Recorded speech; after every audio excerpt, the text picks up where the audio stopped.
একজন ভালো পাত্র বা পাত্রী নির্বাচনের ক্ষেত্রে কোন ব্যাপারটিকে সবচেয়ে বেশি গুরুত্ব দেওয়া উচিত?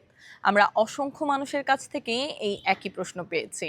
তাই যারা এই প্রশ্নটি করেছেন কিংবা জানতে চাচ্ছেন তাদের জন্য আমাদের আজকের এই ভিডিও বার্তাটি। একজন ভালো জীবনসঙ্গী কিংবা পাত্র বা পাত্রী নির্বাচনের ক্ষেত্রে ঠিক বেশ কয়েকটি বিষয় গুরুত্ব দেওয়া উচিত। প্রথমত, সত্যতা। বিয়ের ক্ষেত্রে তার প্রকৃত উদ্দেশ্য, শিক্ষাগত যোগ্যতা, মানসিকতা, চরিত্র এবং সামাজিকতা। একজন মানুষ সুশিক্ষিত হলে তিনি সামাজিকভাবেও একজন ভালো মানুষ হন।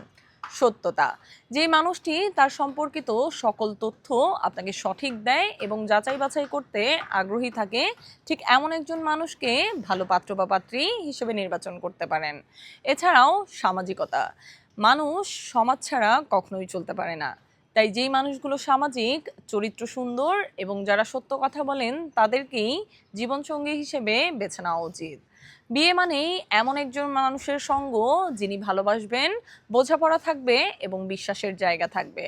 তাই আপনিও যদি আপনার জন্য উপযুক্ত জীবনসঙ্গী খুঁজে পেতে চান কিংবা উপযুক্ত জীবনসঙ্গীর জন্য অপেক্ষা করে থাকেন, তাহলে এখনই যুক্ত হন আমাদের ফেসবুক গ্রুপ ম্যারেজ টাইমে এবং যোগাযোগ করুন আমাদের অ্যাডমিন ও মডারেটরদের সঙ্গে।